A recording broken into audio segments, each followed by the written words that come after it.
today, and I'll do the second one tomorrow. I wanted to talk about President Trump's meeting with President Xi. But before I start, don't forget, guys, I've got a new channel, so I'll be very, very appreciative if you guys go and subscribe to that channel. The link is in the description. Make sure you subscribe and make sure you watch the other videos. There's a lot of videos on that new channel that you have not seen. I've been uploading it on there, and it looks like a lot of you have not subscribed to that channel, so you're not seeing it and you're not getting any notification. So make sure you subscribe to the new channel and make sure you go and watch those videos. Now that's out the way, let's start with the show. So President Trump was in his best behavior when he went to China. I've never seen him this way. He's normally very, very rude and arrogant to his guests. For example, when the Japanese Prime Minister turned up, he started talking about Pearl Harbor, and every single president that turns up in the White House, Trump ends up embarrassing them really massively. I remember when Erdogan came in, and President Trump was like, "Oh, you're the one that did the regime change in Syria. You love regime change, don't you?" Or something along those lines. Absolutely, absolutely hilarious. Completely embarrassed him, but I think he does it to every single leader. And when he went to China, he was definitely on his best behavior. However, President Xi absolutely humiliated Trump and the United States. I don't think they realize how much they have been humiliated. President Xi basically said in front of President Trump's face and all of his delegation from the White House and business leaders, he said America is a declining power. Obviously he didn't say it in those words, but that's what he meant, because he quoted Thucydides' trap. So what is this trap? Apologies, I haven't really got the pronunciation correct, or the word correct, mainly because this is the first time I'm hearing this. So I need to do some more research on it. But basically, this was basically going back all the way to Greek mythology, where it's basically talking about a rising power coming into a war with a falling power. So back in the day, you know, Athens was a rising power and the Spartans were a falling power. So the Spartans saw Athens as a threat. So instead of negotiating with them or finding an excuse to go to war with them, they basically started a war for no reason except they saw them as a rising power and they wanted to get rid of them before they become extremely powerful. And this has been there throughout history. Whenever there's a rising power, the existing power does not want to lose its seat, its hegemony. So they do everything they can to basically destroy that rising power. So the last time it happened was the British Empire. And as you know, Britain went to war in World War II with Germany. And many think that this World War II was about the Jews. It wasn't. It was basically Germany becoming a rising power at the time and Britain becoming a declining power. And they saw Germany as a major threat. Germans, the system that Germany was using was extremely effective. Their manufacturing was very, very good. They had loads of jobs everywhere, all over Germany. They were doing trade with pretty much rest of the world. They had a huge technological advantage compared to all of their neighbors. military advantage as well, and um, and the British saw that as a major threat. But I'm not going to go any further, guys, because I know there's a lot of people out there who are very sensitive about this subject. But I just want to say one thing, that the winners write the history books, and the Western propaganda, they can make anyone look evil. Just like they are making Iran look evil, just like they are making um, you know Russia evil. They can make anyone evil. They're saying Putin is evil. Saying Xi is evil. They're saying Saddam was evil. Bashar al-Assad was evil. Gaddafi was evil. Maduro was evil. Anyone that doesn't agree with them is apparently evil. So do you know what I'm getting at, guys? It's Western propaganda for you. You just cannot believe it. And you just cannot believe the history books and the stuff they teach you at school. They don't tell you the full story. Anyway, going back to this subject, whenever there's a rising power, you know, the existing power will do everything it can to stop it from becoming world hegemon. So this is what's happening. So she, in front of Trump's face, said that America is a losing power, or is a declining power. So so a lot of stupid MAGA people didn't understand what President Xi meant. So a lot of stupid MAGA people all over Twitter were saying, "Oh, this is such a great, you know, such a great, uh, trip by Trump. Trump, this is 5D chess by Trump. Trump is going to get some amazing deals from China. Blah blah blah." And I don't think many of the administration from Trump's admin actually understood what President Xi had said. Maybe they're not clever enough to understand. Who knows? But it seems like somebody told President Trump um, when he's in the hotel or something, because he sent this tweet. He sent this tweet out from his hotel room, and he just realized what President Xi had said.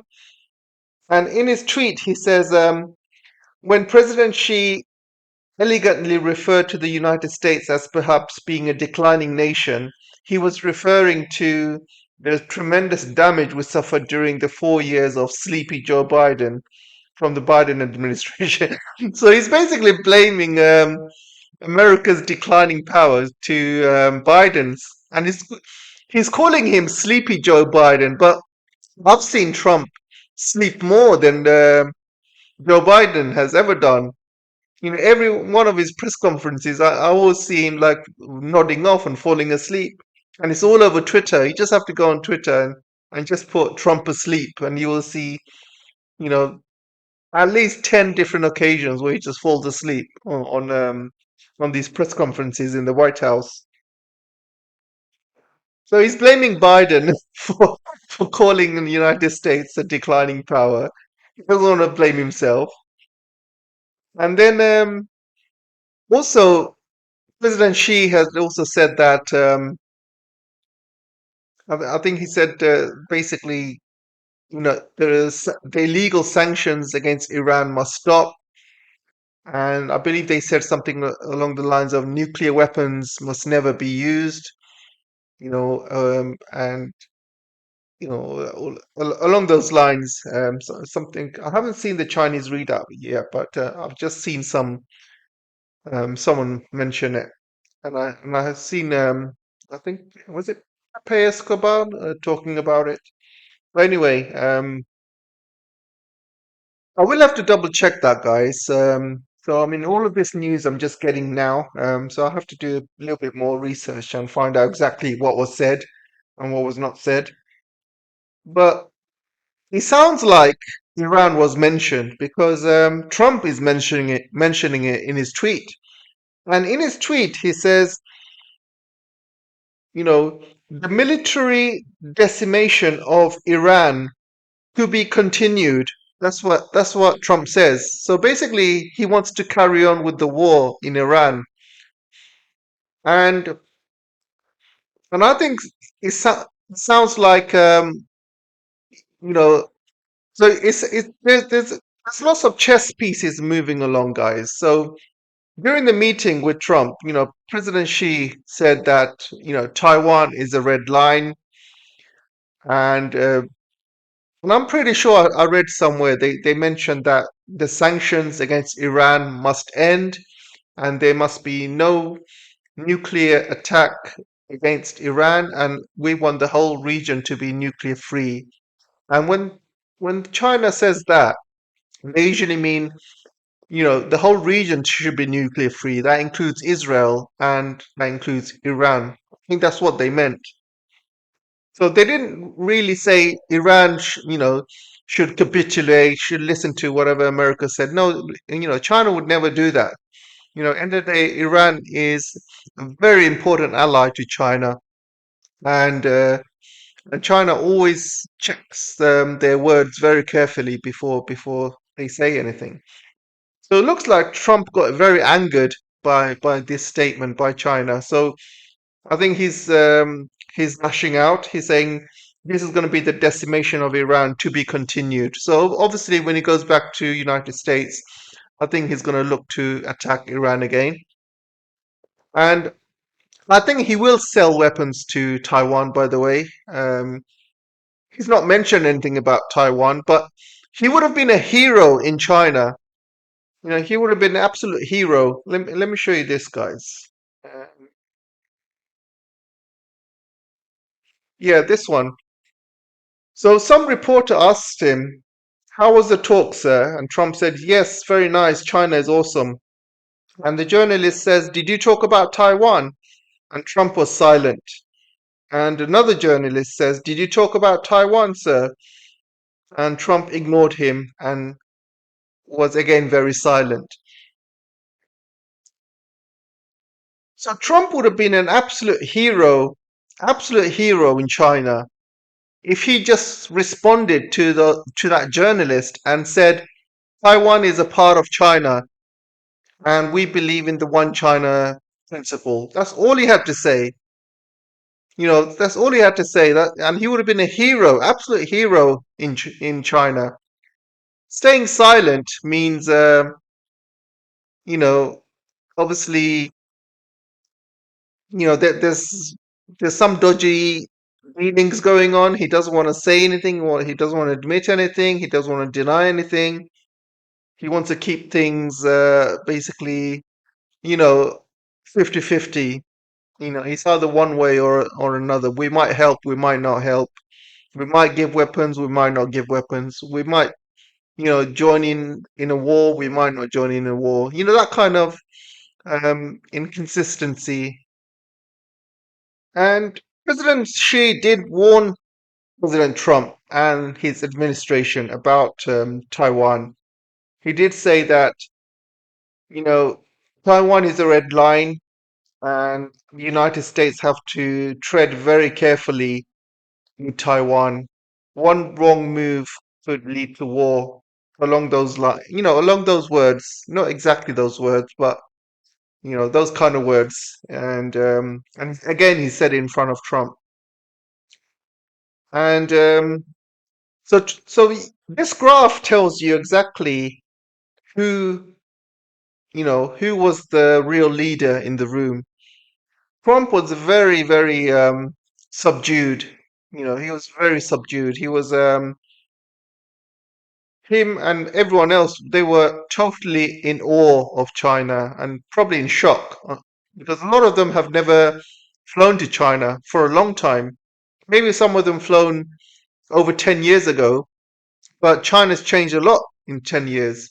I think the last trip a president turned up in China was Trump. That was 10 years ago.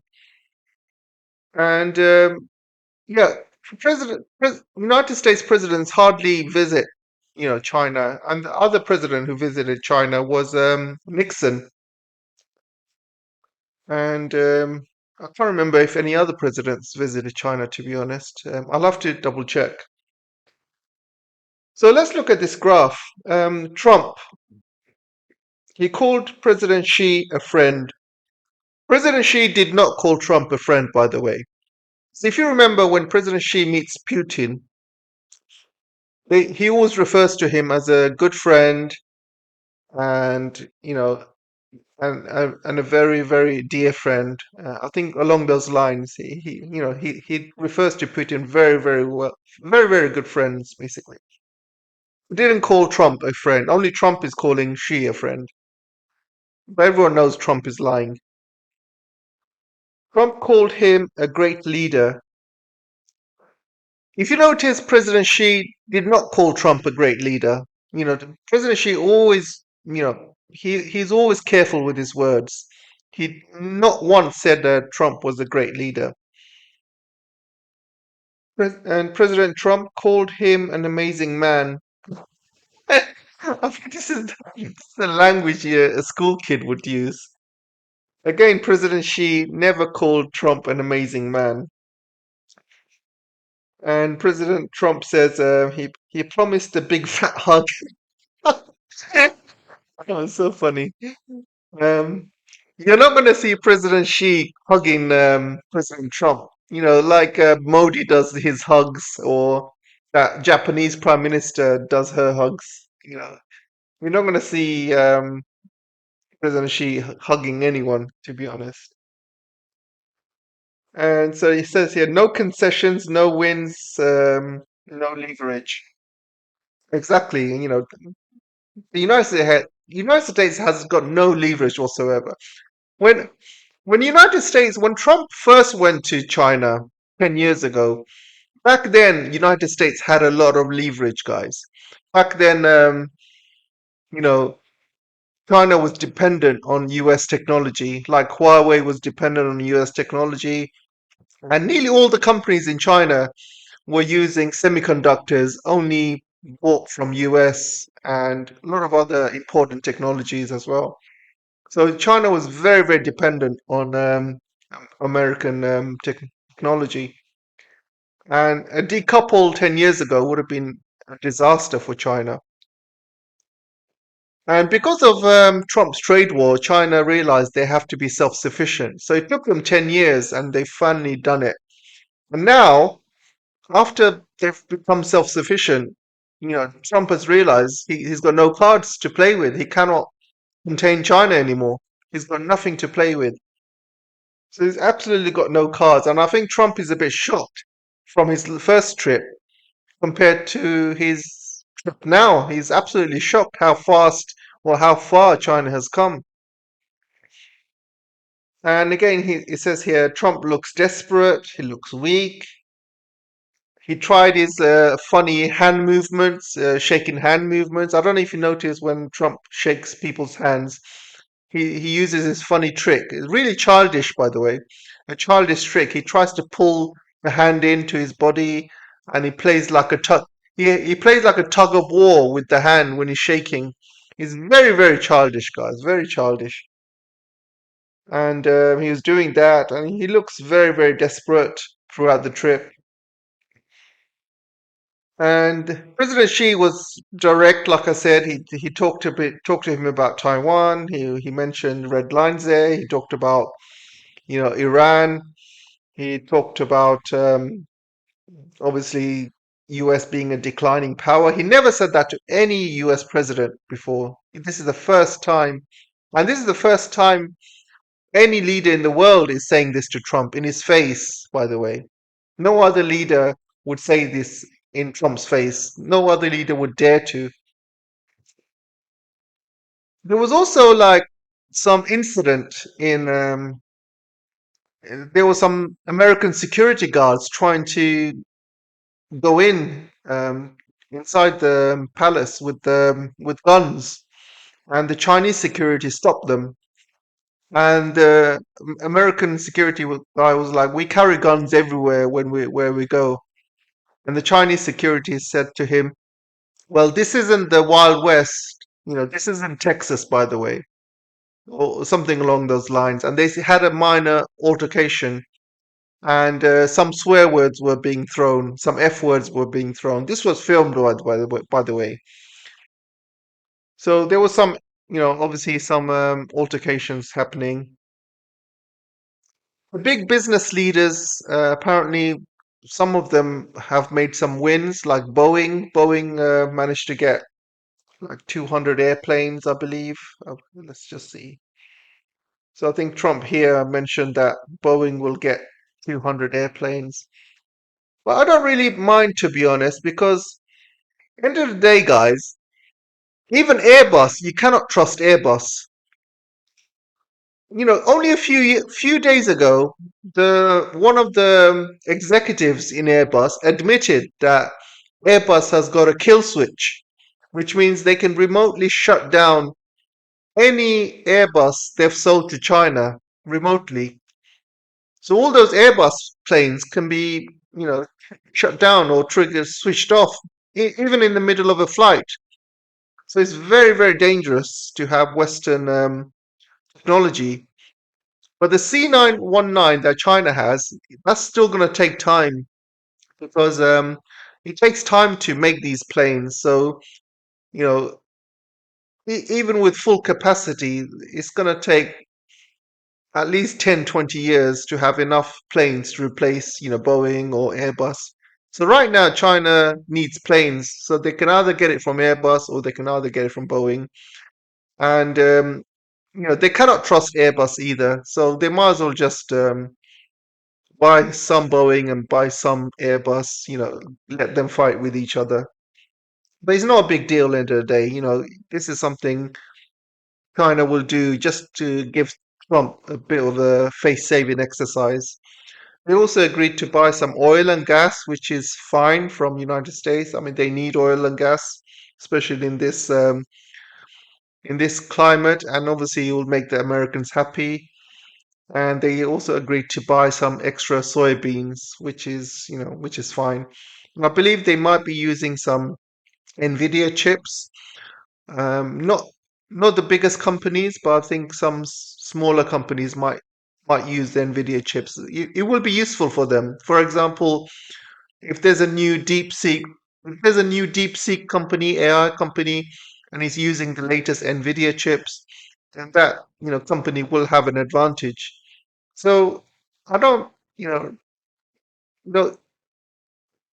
at the end of the day, all of this is just face-saving exercise to give Trump feel that he's won, he's made some good progress, and I think China should give him that. They also gave him a grand tour of China as well.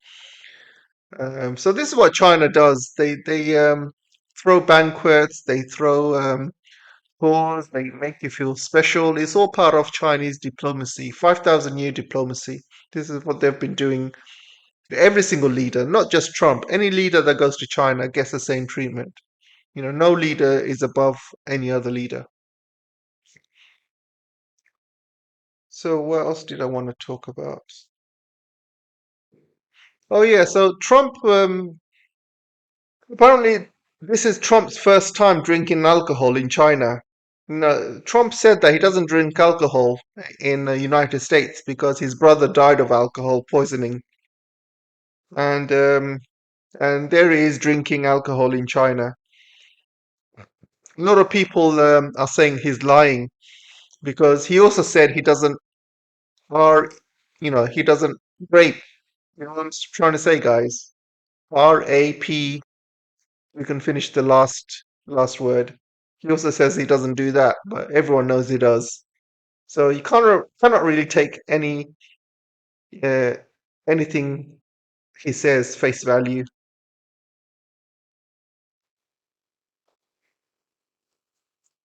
And that's it, guys. Let me know what you guys think, and don't forget, go to my new channel, guys. The link is in my description. Make sure you watch all the videos, and I'll have a part two of this video on that channel by tomorrow. Thanks a lot, and I'll see you soon. Bye bye.